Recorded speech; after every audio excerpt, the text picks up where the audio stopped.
Bom, segundo a edição desta segunda-feira do Relatório Focus, o mercado financeiro elevou pela 7ª semana consecutiva a estimativa de inflação para 2023. Sobre este assunto, vamos conversar agora com o economista, consultor empresarial e associado do Instituto Brasileiro de Governança Corporativa, Carlos Caixeta. Boa noite, Carlos. Seja bem-vindo. Boa noite, Kalina. Boa noite, Elaine e todos que estão conosco. É um prazer mais uma vez estarmos juntos aqui. Prazer é nosso.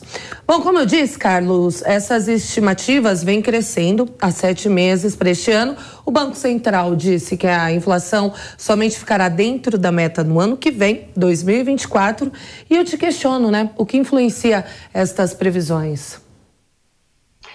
Nós estamos passando na economia por um processo natural de acomodação em função de todas as dificuldades que nós vivemos aí ao longo de 2020 e 2021, com o início dessa acomodação no Brasil, que essa é o início do retorno à normalidade.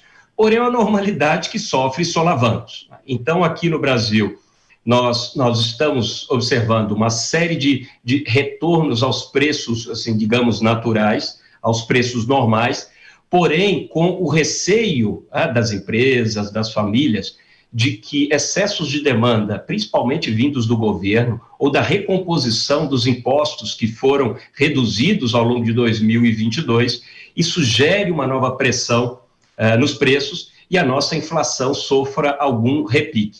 De modo geral, eu entendo que o pior já passou, aqui, principalmente no Brasil, e a começar também no resto do mundo. Hoje, uma preocupação natural nos Estados Unidos, em toda a Europa, é com essa alta inflação que, para os níveis internacionais, são os maiores índices dos últimos 40 anos. E, é claro, nós estamos num mundo interligado, num mundo conectado, essa estrutura também nos impacta aqui, em especial com a continuidade da guerra na Ucrânia, que gera instabilidades, principalmente ainda nos preços relacionados à energia, aos combustíveis, aos alimentos e fertilizantes.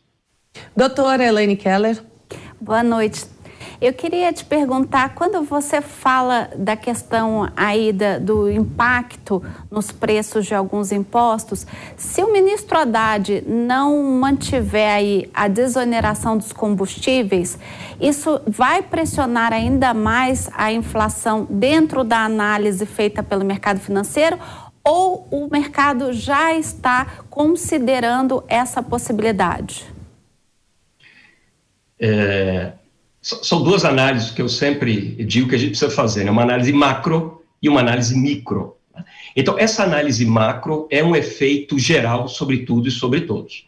Então, quando o governo volta com essas alíquotas, naturalmente, por ser a energia, por ser o combustível, matéria-prima de vários setores, inclusive do setor de transporte, de logística, você tem uma cadeia toda aí que ela é impactada, naturalmente você tem uma pressão por recomposição desses preços, considerando esse valor maior.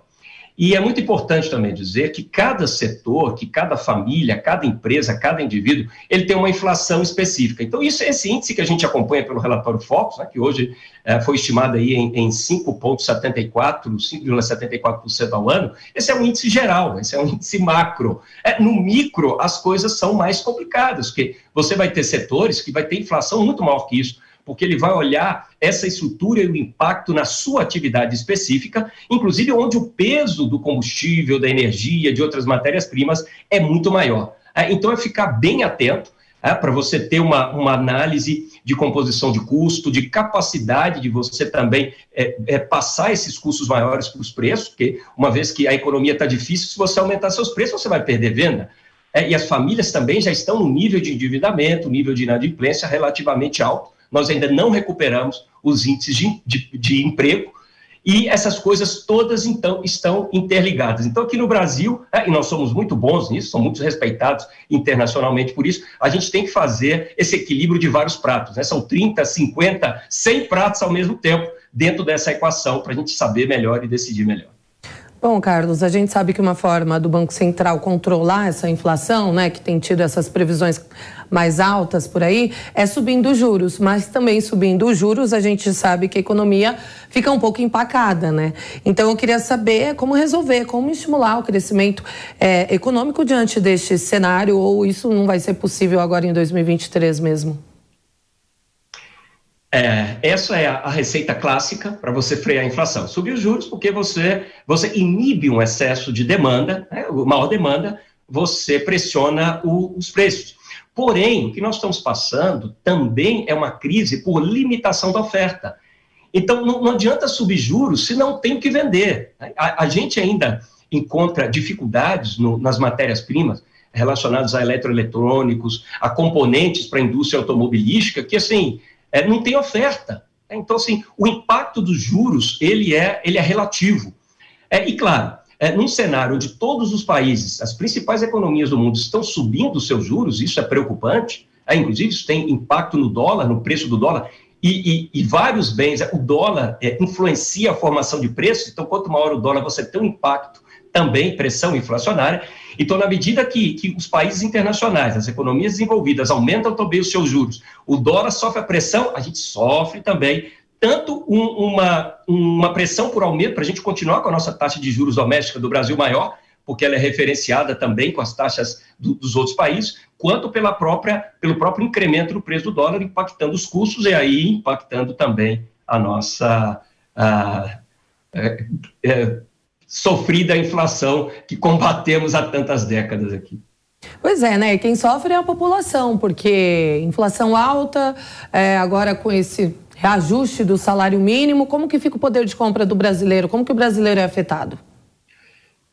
A inflação, ela corrói o poder de compra, porque a pessoa vai precisar de mais dinheiro para comprar a mesma coisa. Então, se a gente avaliar as famílias, né, as pessoas, nós estamos vendo aí um aumento da inadimplência, que quer dizer o seguinte: as pessoas não estão tendo dinheiro para pagar, muitas vezes, itens básicos, e as pessoas também, ao ficarem preocupadas com o futuro em relação a isso, a maioria paralisa. Quando você para de gastar, você freia ainda mais a economia. Então, a gente entra numa espiral de decrescimento, numa espiral de medo, que é muito ruim. Então, essa profecia autorrealizável é quando as pessoas, por medo de que as coisas aconteçam, elas acontecem. Então, nós estamos passando por esse momento e o papel do governo demonstrar agora muita seriedade, muito compromisso com as contas públicas, muito equilíbrio fiscal, vai dar o tom da credibilidade tanto dos investimentos quanto do consumo das famílias ao longo do tempo. O problema é que saiu recentemente, né, uma pesquisa mostrando sobre o endividamento, e o endividamento brasileiro é de itens básicos. O brasileiro está se endividando para comprar alimento, né? Isso que é muito ruim, isso é muito cruel. Então, como que o governo pode ajudar de alguma forma? Algum programa, né? O Haddad chegou a falar de algum programa justamente para ajudar o brasileiro a quitar as dívidas. Na sua concepção, qual seria a melhor alternativa? Esse programa, assim, de linhas especiais, né, onde você troca dívida, que a gente chama de reperfilamento de dívida, que aplica tanto às empresas quanto às pessoas, eu digo que isso é um paliativo, isso resolve no curto prazo. A melhor forma de você resolver o problema de uma nação, de um país, é com crescimento econômico e produtividade. Então, um país que cresce economicamente de forma produtiva, ele provoca a contratação de mais pessoas, ele provoca o que nós chamamos de efeito positivo dos investimentos, o efeito multiplicador da prosperidade.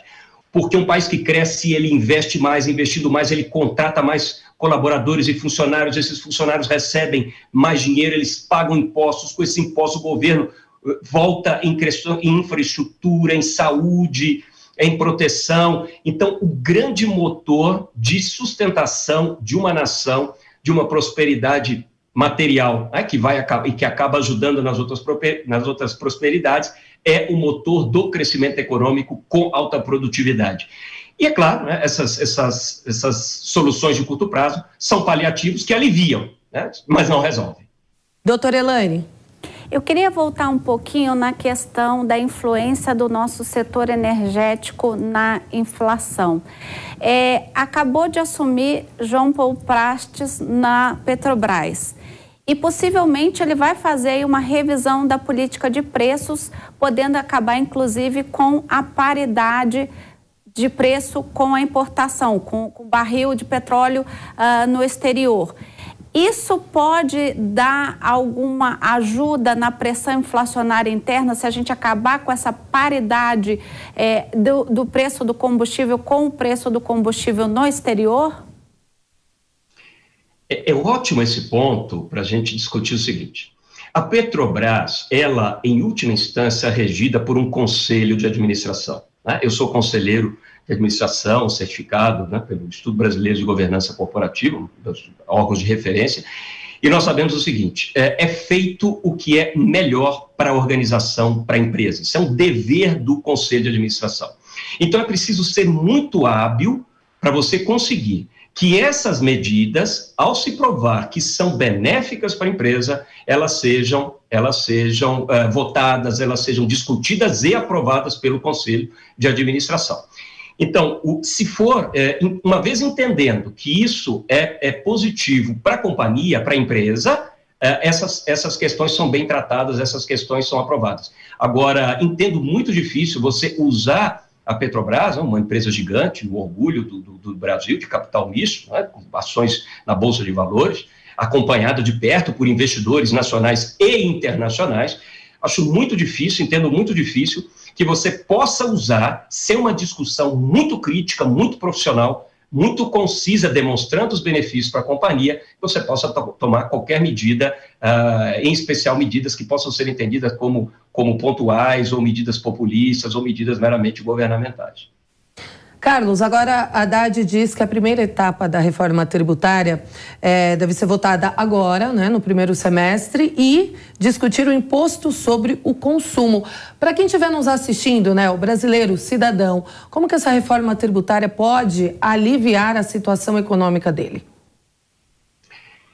A reforma econômica, ela alivia, né, o bolso das pessoas na medida que ela simplifica o pagamento e reduz, em última instância, os impostos. Então, se a gente conseguir, né, esse duplo desafio, que é simplificar a cobrança, evitar cobrança em cascatas, cobranças sobrepostas, e o indivíduo na ponta entender o que ele está pagando e mais, pagar satisfeito, né, porque se esse recurso volta para boas escolas, para segurança pública, para infraestrutura, para melhoria de vida da população, a gente paga imposto, qualquer um paga imposto com mais naturalidade. Então, o nosso grande desafio é simplificar a estrutura e, em última instância, reduzir a carga tributária, evitando os impostos sobre impostos e direcionando essa cobrança para o imposto direto, não imposto sobre produto, porque imposto sobre produto, independente da renda, todo mundo paga igual. Agora, o imposto, quando é um imposto direto, ele é mais justo, ele é mais equânime. Tá certo. Bom, conversamos então com o economista, consultor empresarial e associado do Instituto Brasileiro de Governança Corporativa, Carlos Caixeta. Carlos, brigadão pela entrevista. Excelente semana para o senhor. Boa noite. Excelente semana, pessoal. Grande abraço. Prazer. Obrigada. Tchau, tchau.